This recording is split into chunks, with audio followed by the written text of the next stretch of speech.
वो होती है। ये पुस्तक विमोचन में मैं हूँ, ये भी एक होनी ही है। नहीं तो वैसे रजत कुमार कर जी के यहाँ गया तब ये सब पता नहीं था कि विशिष्ट संपर्क ऐसा हम करते हैं।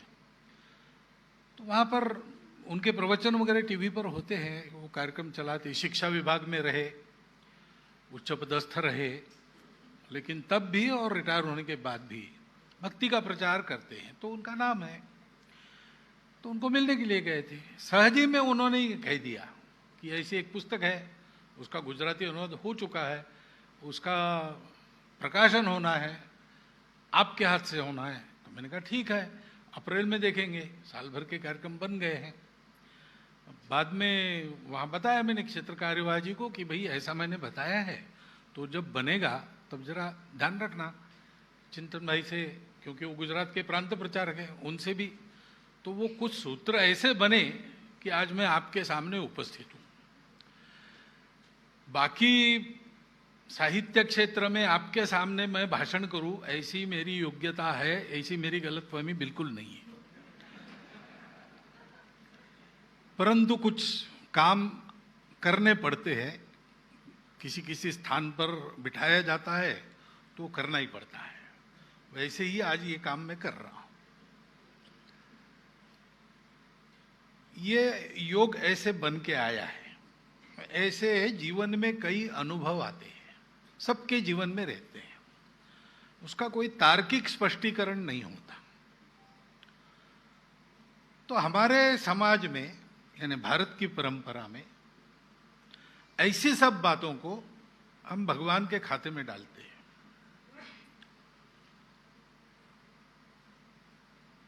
एक फिल्म आई थी, the life of P I, आपने देखी होगी सबने, प्रसिद्ध हुई थी। तो उसी में यही बात है कि भगवान है कि नहीं, ये द्वंद्व दुनिया में चलती रहता है। कोई बुद्धि पुरस्सर इस विश्व को निर्माण करके उसको चलाने वाला ईश्वर है कि नहीं है। विज्ञान में भी इसके दो उत्तर है, अध्यात्म में भी इसके दो उत्तर है। और एक मत सनातन काल से दो मत चलते आए, अभी तक नहीं हुआ, आगे भी होगा नहीं। परंतु उसमें ये वो बताता है सारी दो पर्याय।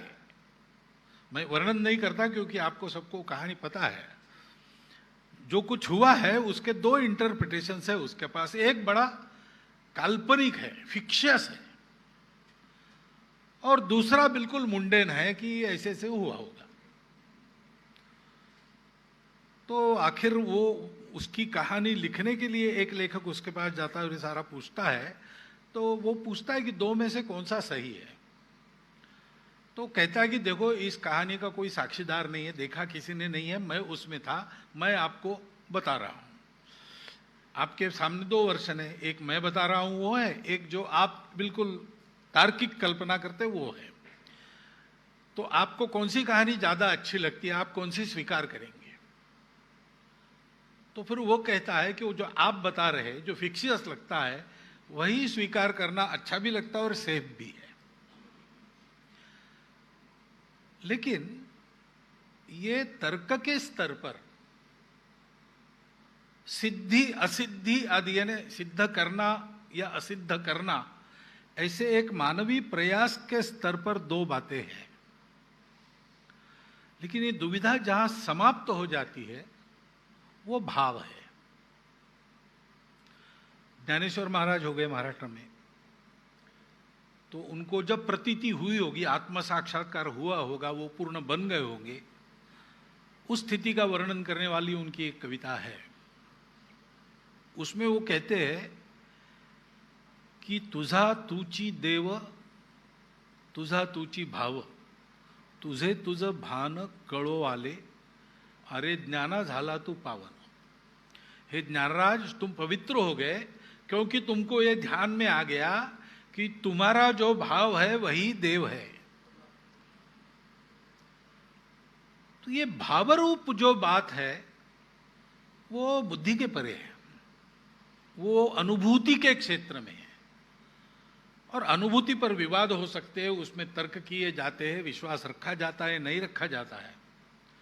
परंतु जिसकी वो अनुभूति है उसके मन में कोई शंका रहती नहीं, उसको वो पता चलता है कि ये ऐसा है। चीनी के मिठास पर भी चर्चा हो सकती है, चीनी के मिठास पर भी विवाद हो सकता है, लेकिन आधा चम्मच चीनी जो खा लेता है उसके मन में कोई शंका रहती नहीं, उस मिठास को तर्क से नहीं समझाया जा सकता, वो अनुभूति चाहिए। श्रीमान रजतकार को मैं मिला और 1 घंटा भर उनके घर बैठा, तो बातचीत में मेरे ध्यान में आया तो इस प्रकार के व्यक्ति है कि ये सब तर्क चलते हैं वगैरह, मालूम है उन तर्कों में जाने की उनकी क्षमता भी है, लेकिन वो जाना इसलिए नहीं चाहते कि उनको अनुभूति है, और उसका ये वर्णन है। अब ये भाव, ये बड़ी महत्व की बात है, क्योंकि वैसे देखा जाए तो दुनिया भी क्या है, दुनिया का एक जड़वादी विश्लेषण करते करते करते हिग्स बोसान तक आज विज्ञान पहुंचा है। उसको वो एक कण मानता है, लेकिन विज्ञान कण कण है कि ऊर्जा समुच्चय है, इस पर अभी घूम रहा है, और अभी वो कह रहा है कि दोनों है। अब ये ऊर्जा क्या है? ऊर्जा आप दिखा नहीं सकते, ऊर्जा ये प्रतीति की बात है, ऊर्जा ये भाव से ही जानी जाती है। हमारा सबका अनुभव है, कहीं कहीं किसी स्थान पर हम जाते हैं या कहीं कहीं किसी प्रसंग में जाते हैं तो मन में एक प्रकार की शांति आ जाती है, स्थिरता आ जाती है, आनंद आता है।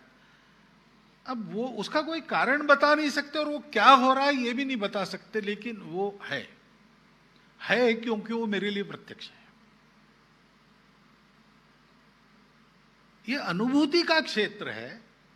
ईश्वर, भगवान या जो कुछ भी है वो उस क्षेत्र में गोचर है, दृग्गोचर है। अन्यथा बाकी सब कल्पना ही है, और कल्पना करते करते ही उधर बढ़ना पड़ता है। बाकी सब कल्पना है, लेकिन उन कल्पनाओं की सीढ़ियों पर से ही वहां जाना पड़ता है। तो भगवान जगन्नाथ की ऐसी प्रतीति उनके पास है, और उन्होंने हम सब लोगों के लिए वो ग्रंथबद्ध की है। उसमें उसका उद्देश्य प्रचार प्रसार नहीं है, प्रबोधन नहीं है, वो केवल अभिव्यक्त कर रहे। वो जो भाव है हृदय में जब आता है तब वो क्या क्या कराएगा बता नहीं सकते। फिर मूकम करोति वाचालम पंगुम लंघयते गिरिम, ऐसा उसका सामर्थ्य है। तो हमारे निरक्षर संत भी ऐसे महाकाव्य करके जाते हैं उसमें से कि आज के एमए के पीएचडी के स्टूडेंट्स उस पर रिसर्च करते हैं, और जिनके है उन्होंने अक्षर भी नहीं सीखा, उनका बोला हुआ किसी ने ग्रथित किया। ये उस भाव का चमत्कार है। मैं समझता हूं कि ये पुस्तक उस प्रकार की पुस्तक है, और इसलिए उसमें एक साहित्य सौंदर्य भी आया है। वो कथन बिल्कुल अंदर से है, तो अंतर की अभिव्यक्ति की जो एक शक्ति होती है, फोर्स होता है, वो भी उसमें है। और पुस्तक पढ़ने के लिए बांध के रखना पड़ता है पुस्तक लिखने वाले को, वो अपने आप उसमें हुआ है, ऐसी वो पुस्तक है। ये भगवान जगन्नाथ के बारे में है। भगवान जगन्नाथ ये उस तत्व का एक अलग ही रूप है। आपको ये पता है कि ऐसा कहा जाता है कि जगन्नाथपुरी में कलियुग में श्री विष्णु का प्रत्यक्ष निवास इस रूप में है, जो बताया 4 बलभद्र, सुभद्रा, श्री कृष्ण और उनका सुदर्शन चक्र। ये देव है, देवाधिदेव है, सृष्टि के पालन करता है, लेकिन बिल्कुल अपने जैसे है। वो पराये नहीं लगते। उनका रूप देखो तो कोई विशिष्ट रूप नहीं लगता। एक छोटा बच्चा भी आदमी का चित्र निकालने के लिए जो बेसिक एलिमेंट्स आदमी के शरीर के निकालेगा, उतना ही उनका रूप है। सारा अलौकिकत्व वो स्वर्ग में रखकर आए। सुदर्शन चक्र जैसा उनका जो शस्त्र है, वो शस्त्र वहां एक लाठी के रूप में है, जो आज के तारीख में सामान्य आदमी का वही एक अकेला शस्त्र हो सकता है और कोई नहीं हो सकता। तो एक लाठी के रूप में सुदर्शन चक्र उनके बाजू में, वो भगवान है, लेकिन वो हम लोगों के जैसा बीमार भी पड़ते हैं। उनको और ग्रह नक्षत्र देख के रोज बताते हैं कि अब 4 दिन भगवान बीमार रहेंगे, तो उनको उपोषण भी करना पड़ता है, काढ़ा वाड़ा भी पिलाया जाता है। वो अपनी पत्नी को प्रसन्न रखने के लिए सामान्य गृहस्थ जैसे जो कुछ सब प्रकार के भोग उनको प्रदान करना, घर को ठीक रखना, ये सामान्य गृहस्थों के कर्तव्य वो करते हैं। झगड़ा भी होता है सामान्य गृहस्थ जैसा पत्नी से, और पत्नी रूठ के उनको निकाल भी देती है घर के बाहर। फिर 4 दिन वो अपने बुआ के यहां भी रहने के लिए जाते हैं। ये सारी बातें उनकी होती है सामान्य व्यक्ति के जैसे। एक नियत आयु की अवधि के पश्चात उनका अवसान भी होता है, सूतक भी रखा जाता है, श्राद्ध भी होता है, स्मशान भूमि भी है, और पुनर्जन्म भी होता है। उस कार्यक्रम को नवकलेवर कहते हैं। अब इतना सामान्य व्यक्ति के निकट कलयुग में भगवान आके बैठा है। योगी अरविंद कहते हैं कि ये ठीक है, प्रयास करके मनुष्य उन्नत होकर देवत्व की ओर जाएगा, लेकिन मेरा प्रयास है कि देवत्व नीचे आकर मनुष्य को ऊपर उठाएगा। अब शायद कलयुग में ये जो प्रयास चलना है और यशस्वी होना है, उसकी भविष्य की साक्षी के रूप में, इस रूप में जगन्नाथ वहां आके बैठे हैं। और इसमें इस सामान्य से रूप में भी मनुष्य को भान रहे। शायद उनका नवकलेवर जो होता है वो फिर स्वप्न के दृष्टांत आते हैं, वृक्षों पर चिन्ह मिलते हैं, उसमें से और उनकी ये शरीर बनता है फिर नया। अंदर जो चेतन दारू ब्रह्म है वो किसी ने देखा नहीं, वो कैसा है। वो आंखों पर पट्टी बांधकर ही इस देह से उस देह में डाला जाता है, वगैरह सारी बातें हैं। और उनके यहाँ चूंकि पूरे मानवता के, पूरे समाज के, तो पुरी के महाराजा से लेकर तो जंगल में रहने वाले आपकी आज की भाषा में जनजातीय बंधु, उन तक सबका रोल है। ये सब लोग अपना अपना काम करते हैं तो उनका ये जीवन चलता है, और मुक्त द्वार है इन सब के लिए। भगवान का प्रसाद सबको मिलता है। वहां कोई किसी प्रकार की भेद दृष्टि के लिए कोई स्कोप नहीं है। शास्त्र में बिल्कुल नहीं है, परंपरा में बिल्कुल नहीं है, लेकिन मनुष्य की बुद्धि है, वो जितनी करती है उतनी ही रहती है। मनुष्य की बुद्धि को क्या करे, वो जहां नहीं है वहां भी उसकी दृष्टि काम करती है। लेकिन जहां लोग उनके इस भाव के साथ एक रूप होकर आचरण करते हैं, वहां ये सारे भेद वगैरह सब तिरोहित हो जाते हैं। ये ऐसे विशिष्ट भगवान जगन्नाथ है, पुरी के जगन्नाथ। और इसलिए आज के युग में इनका महत्व ये भाव है, और ये भाव सारे भारत की भावना से एक रूप भाव है। भाषा कोई भी हो, भारत में भाषाएं अनेक है, बोलियां वगैरह मिलाकर तो 3800 तक है, ऐसा कहते हैं। और एक ही भाषा अलग अलग ढंग से बोली जाती है तो समझ में नहीं आती। सौराष्ट्र की गुजराती मैंने सुना है, बहुत ज़्यादा जानता नहीं हूँ, लेकिन सौराष्ट्र की गुजराती यहाँ मध्य गुजरात में समझना थोड़ा प्रयास करना पड़ता है, तब समझ में आती है। हर भाषा का ऐसा है, लेकिन भाषा अलग अलग है तो भी क्या होगा, भाव तो एक ही है। भारतवर्ष की एकात्मता इस भाव में है। दुनिया में जैसे जगन्नाथपुरी के जगन्नाथ जी जैसे दूसरे नहीं है, वैसे भारत जैसा दूसरा नहीं है। क्योंकि बाकी सारी दुनिया में लोगों का यही कहना है कि अगर आपको एक होना है तो आपको एक सा होना है। और भारत में सनातन प्राचीन मान्यता, जब से इतिहास ने आंखें खोली और भारतवर्ष को देखा, तब से भारतवर्ष में मान्यता यह है कि एक होने के लिए एक सा होने की आवश्यकता नहीं, क्योंकि ये जो अनेक दिखता है वो एक से ही बना है, एक ही अनेक बना है। यानी हम विविधता में एकता ऐसा कहते आए हैं, ठीक भी है वो सामान्य अर्थ में, लेकिन थोड़ा अधिक शब्दों में जाकर अगर कहे तो हमको कहना पड़ेगा एकता की विविधता है, unity in diversity, in diversities of unity, ऐसा कहना पड़ेगा। ऐसा भारत का भाव है।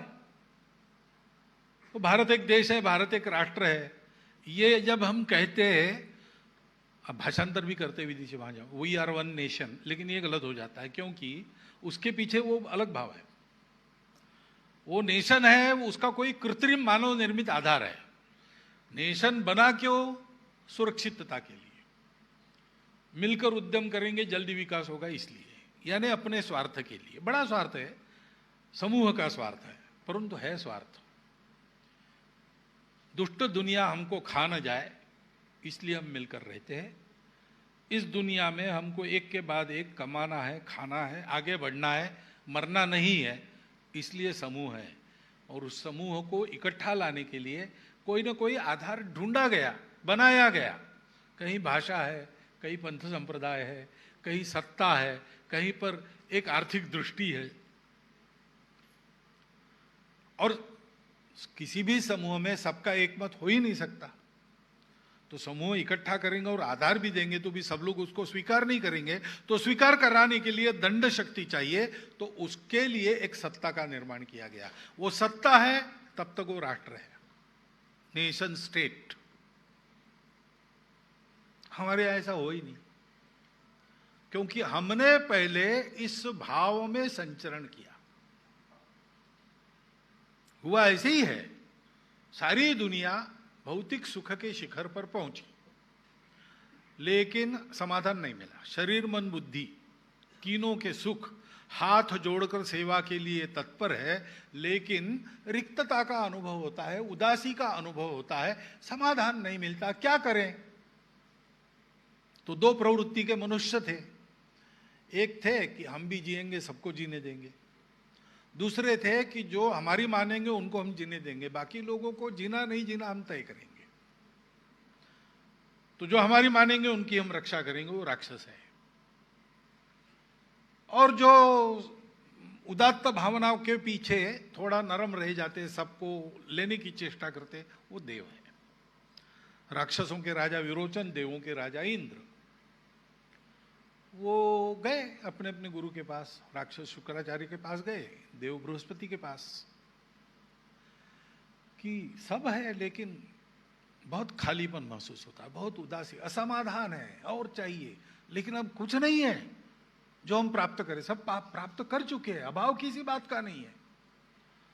तो दोनों के गुरुओं ने एक ही सलाह दी कि देखो भाई, इससे कभी मन भरता नहीं है, उल्टा उपभोगों से और बढ़ती है तृष्णा। उसको शांत करने का एक ही उपाय है, एक आत्मा है, उसको पालो। शरीर मन बुद्धि के परे जो दुनिया का सत्य है, सारी दुनिया में एक ही है, शाश्वत है, अमर है, जिसको पाने के बाद और कुछ पाने की चाह नहीं रहती, और जिसको पाने के बाद दुनिया का कभी भी फीका न पड़ने वाला शाश्वत सुख प्राप्त होता है। वो आत्मा देख लो, तब समाधान है। और आत्मा कैसे देखना, ये विद्या है ब्रह्मा जी के पास, उनके पास जाओ। तो दोनों निकले, वलकल पहनकर समिधा गुरु के लिए हाथ में लेकर शिष्य भाव से ब्रह्मा जी के सामने गए। ब्रह्मा जी को साष्टांग प्रणिपात किया। ब्रह्मा जी ने समिधा एक तरफ रखने के लिए कहा और बैठाया और पूछा कि शिष्य भाव से आए हो तो क्या चाहिए बताओ। तो उन्होंने कहा कि आत्मविद्या आपके पास है, वो हमको दीजिए, हमको आत्मा को देखना है। तो ब्रह्मा जी ने कहा कि देखते कैसे हो? उनका आंखों से देखते हैं। तो ले ऐसे नहीं, आंख उपकरण है, लेकिन आंखों में देखने वाला बैठा है, उसको देख लो। तो अब आंखों में बैठने वाला वो कैसे देखना? तो दोनों एक दूसरे के सामने खड़े हुए। इंद्र ने विरोचन की आंखों में देखा, विरोचन ने इंद्र की आंखों में देखा। अब ऐसा देखते हैं तो आप प्रयोग करके देखेंगे तो आपको पता चलेगा, अपना ही प्रतिबिंब दिखता है ना, दूसरे की आंख अपने लिए दर्पण बनती है। तो उनको समझ में आ गया कि हम ही हैं और कुछ नहीं, आत्मा वगैरह ये सब शब्दों की बात है तो हमें हाड़ मांस के शरीर मन बुद्धि के रूप में जो हम है वही सब कुछ है। आसमां पे है खुदा और जमीन पे हम। तो आनंद से आत्मा देखा करके निकले दोनों, शाश्वत आत्मा अमर आत्मा हमने देख लिया, अपना ही प्रतिबिंब है। लेकिन वैतरणी नदी पार करते समय, चप्पू चलाते समय इंद्र ने देखा कि वो जो प्रतिबिंब रूप आत्मा है चप्पू चलाने से मर जाती है, नष्ट हो जाती है। तो उसने विरोचन को कहा, भैया गड़बड़ है, कुछ जाना पड़ेगा वापस। विरोचन ने नहीं माना। ब्रह्मा जी ने बोल दिया, बस हो गया, और क्या है, अपने आप को बनाओ बस, बाकी दुनिया की फिक्र मत करो। विश्व का सारा जड़वादी दृष्टिकोण जो अधूरा है, जो जोड़ता नहीं है, शरीर मन बुद्धि को जोड़ता नहीं, अर्थ काम मोक्ष को जोड़ता नहीं, मनुष्य समूह सृष्टि को जोड़ता नहीं, अलग अलग चलता है, इसलिए संघर्ष में निरंतर फंसता है, वो उस विरोचन के विचार की देन है। इंद्र वापस गया, फिर ब्रह्मा जी ने और कूट उससे सुलझाए, धीरे धीरे 10, 12, 15 चक्कर देने के बाद एक बार आत्म का साक्षात्कार इंद्र को हुआ। उसके विचार से बनी वो अपनी देव संस्कृति है भारत की। और इसलिए भारत में ये राष्ट्र भावना का नाम है। उसमें भी शरीर के रूप में राज्य, बल, कोश, अमात्य, सुहृद, दुर्ग, ये 6 अंग है। लेकिन मुख्य बात है जनपदवती भूमि।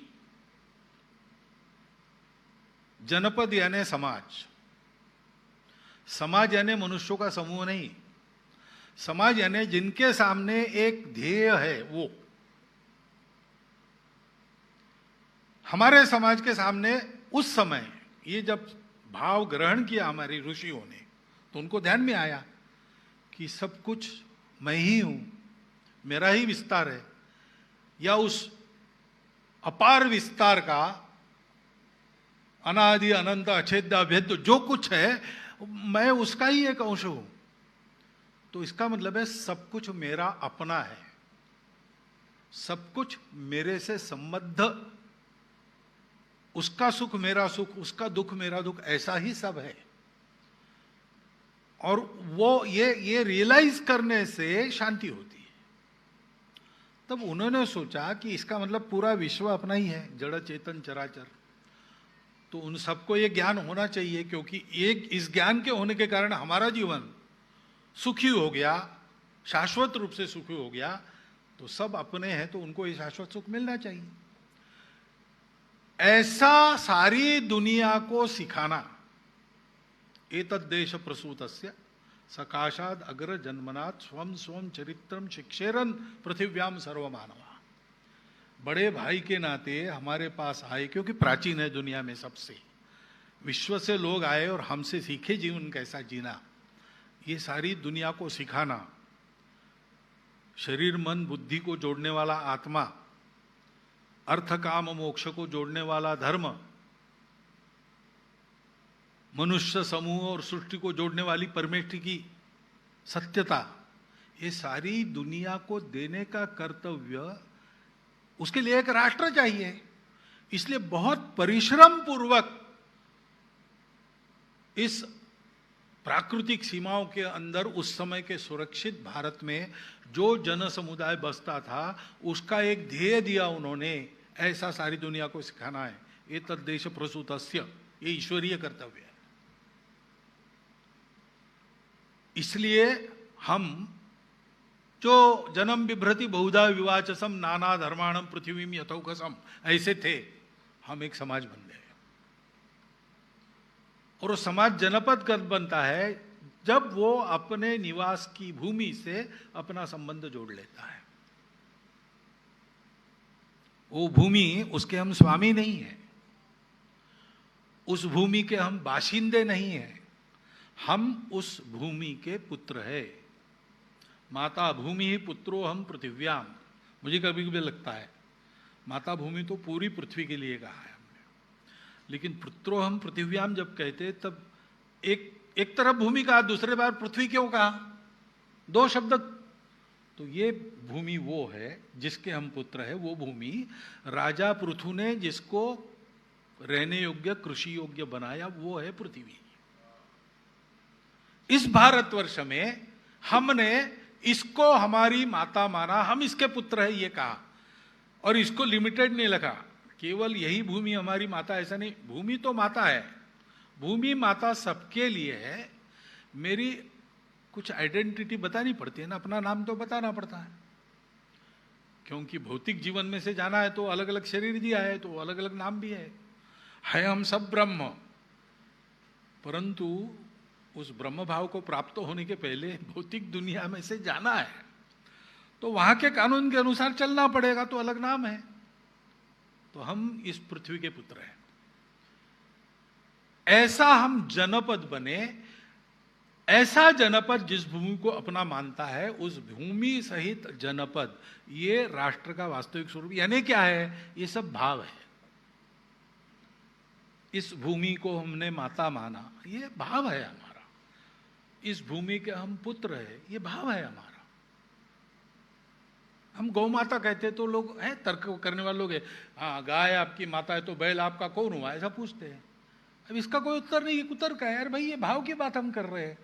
हमारे राष्ट्र ने सब और चेतनता देखी, सब और पवित्रता देखी, और हमने ये अनुभव किया कि सब कुछ मेरा है, तो सब कुछ मेरा पोषण करता है, तब मैं बनता हूं। इसलिए कृतज्ञता भाव से हम नदी को भी माता कहते हैं, हम पर्वत को भी प्रदक्षिणा करते हैं, उसकी भी पूजा करते हैं, गाय को माता कहते हैं, तुलसी को। ये कृतज्ञता का स्पष्टीकरण है।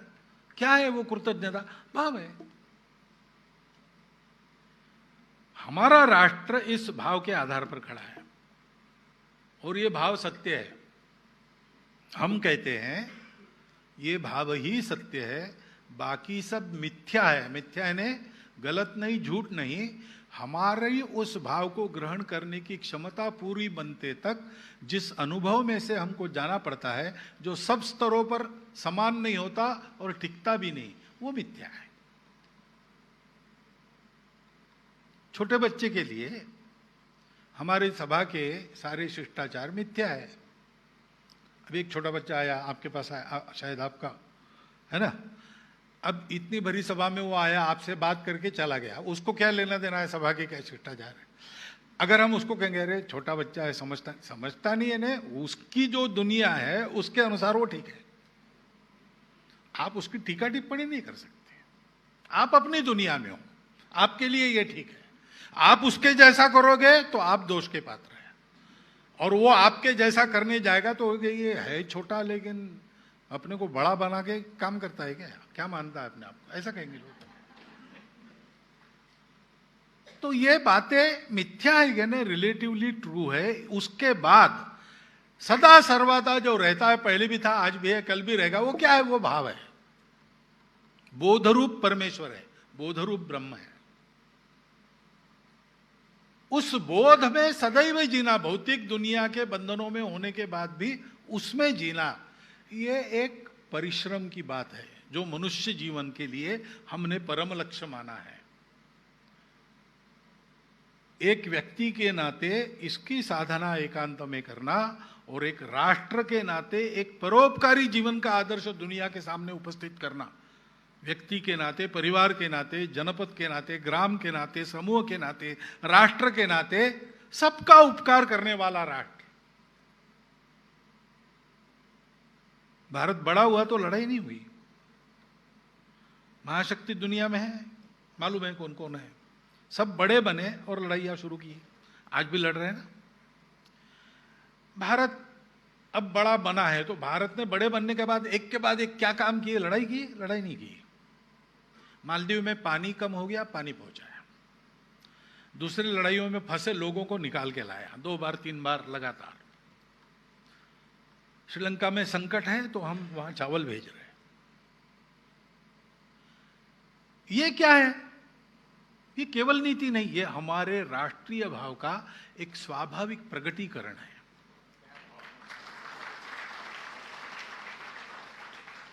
पुरी के जगन्नाथ वहां रहकर ये बोध देते हैं अलौकिक न होते हुए लोगों के लिए सबके साथ सबके जैसा रह के वो कहते हैं कि देखो दुनिया सबके लिए है, इस दुनिया में रहना है तो मुझे भी नव कलेवर करना पड़ता है, मुझे भी बीमार होना पड़ता है, लेकिन मैं वो बीमार नहीं हूं, वो मैं मरने वाला नहीं हूं, मैं तो सदा हूं। तुम भी इस दुनिया में हो, तुमको भी शरीर मन बुद्धि के बंधन है, उसका पालन करना पड़ता है, लेकिन अगर तुम्हारे स्मरण में नित्य ये रहे कि इस शरीर मन बुद्धि से मर्यादित तुम नहीं हो, तुम जो हो वो जगत रूप जगन्नाथ हो, तो तुम मेरे जैसी सुखी बन जाओगे और तुम कलियुग के जैसी विषम स्थिति में भी संपूर्ण जगत के पालनहार बन के उसका पालन कर सकोगे। यह संदेश जिस भाव के कारण प्राप्त होता है, उस भाव की अनुभूतियों का वर्णन इस पुस्तक में है, और इसलिए हमारे लिए एक बहुत महत्वपूर्ण पुस्तक है। उसको इस बुद्धि से आप पढ़िए। भाषाएं हमारी अनेक है, लेकिन सब में यही भाव है। सब भाषाओं में रामायण है, सब भाषाओं में महाभारत है, सब भाषाओं में समान अर्थ की कहावतें हैं। सभी भाषाओं की परंपरा व्यक्त करती है, इसी भाव को व्यक्त करती है। इसलिए अनेक भाषा है, अनेक पंथ संप्रदाय है, अनेक खानपान रीति रिवाज ढंग सब कुछ है, लेकिन भारत सनातन काल से भारत के नाते एक ही है, एक ही है। वो किसी का बनाया एक नहीं है, और किसी के तोड़ने से टूटेगा ऐसा भी नहीं है। इसकी व्यवस्थाएं हो सकती है अलग अलग, परंतु भारत का भाव एक है। उस भाव के आधार पर यह भारत समर्थ बनेगा और संपूर्ण दुनिया को इस भाव से आप्लावित करके उस दुनिया के सामने आज की जो सारी समस्या, आपस के कलह की, गरीबी बेरोजगारी की, मूल्यों के क्षरण की, पर्यावरण के विघटन की, इन सारी समस्याओं का उत्तर उस भाव के बल पर बड़ा होकर यह भारत देने वाला है। और भारत के इस नवोत्थान के लिए जो मूल पूंजी आवश्यक है भाव की, वो सावयव जगन्नाथपुरी में प्रकट हुई है, ऐसा आप मानिए। उस सावयव भाव के भौतिक दर्शन के साथ साथ उसके इस आंतरिक दर्शन की अनुभूति कराने वाली इस पुस्तक का गुजराती वाचकों के लिए आपने गुजराती में अनुवाद किया, आपका अभिनंदन है। और गुजरात साहित्य अकादमी भारत के विभिन्न भाषाओं के साहित्य का अनुवाद करते हुए, और गुजराती में भी ऐसा बहुत सारा साहित्य है, आज भी भाषांतरित साहित्य हम पढ़ते ही है गुजराती, यानी मैं पढ़ तो सकता हूं, लेकिन पूरा उपन्यास वगैरह पढ़ के भावना समझना कठिन बात है मेरे लिए। साधना पढ़ लेता हूं मैं, परंतु सब पढ़ना कठिन है, परंतु भाषांतरित उपलब्ध है। तो ध्रुव भट्ट जी के उपन्यास है, कवि नर्मद की कविताएं हैं जिसका उल्लेख हुआ अभी। ये सारी बातें आप देखिए कि बस हमको अनुवाद पढ़ते तब लगता नहीं कि मराठी में पढ़ते तो महाराष्ट्र के बाहर के किसी ने इसको लिखा होगा, ऐसा हमको लगता ही नहीं, क्योंकि भाव एक ही है। उस भाव को ध्यान में रखकर इस पुस्तिका को पढ़िए। पुनः एक बार अनुवादन करने वाले, प्रकाशन करने वाले आप सबका मैं अभिनंदन करता हूं, और हम सब लोग इस साहित्य से अपने भाव को पुष्ट करके दुनिया में इस एकात्मता के भाव के आधार पर एक नई सुखी सुंदर दुनिया को निर्माण करने वाले भारत की सृष्टि करें। ऐसा एक क्या उपदेश तो नहीं, लेकिन आवाहन करते हुए मेरे